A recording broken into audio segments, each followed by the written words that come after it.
My dear friends, today I appeal to our common humanity.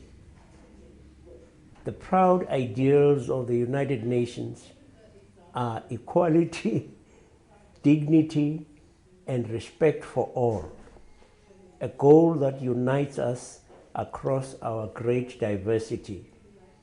All over the world, lesbian, gay, bisexual, and transgender people are persecuted. They face violence, torture, and criminal sanctions because of how they live and whom they love.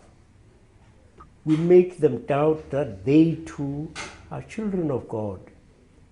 And this must be nearly the ultimate blasphemy.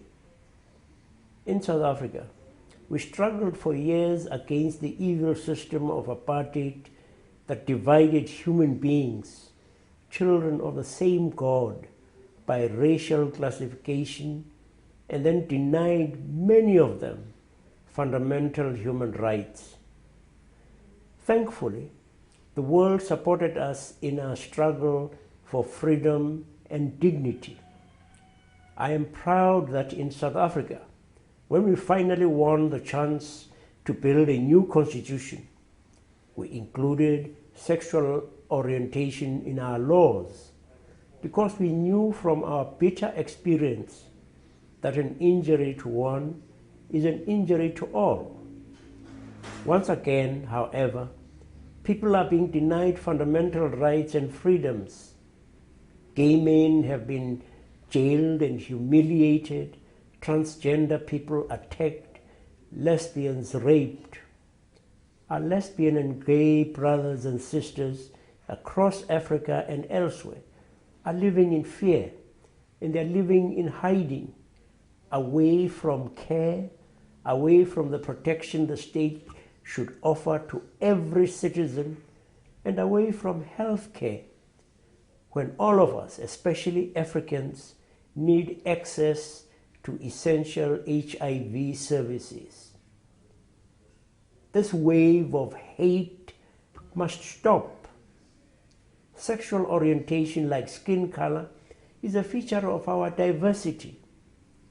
How sad it is that when God's children are facing such massive problems, poverty, disease, corruption, conflict, we are so often obsessed with human sexuality.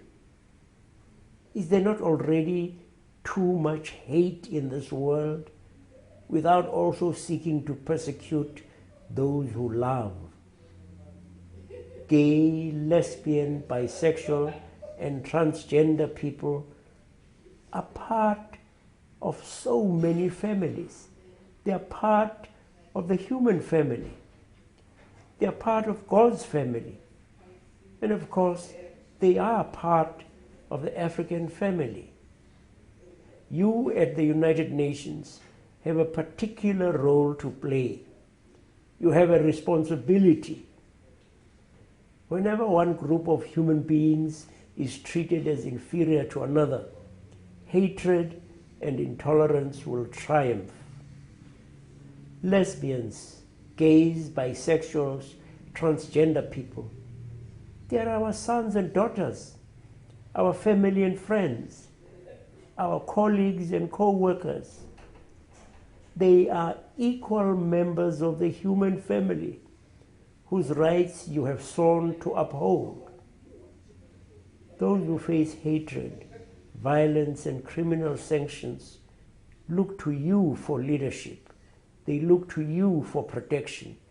They look to you for recognition of their right to equal dignity and respect. Do not fail them. You must stand up for the principles of universal humanity and fellowship. Exclusion is never the way forward on our shared paths to freedom and justice.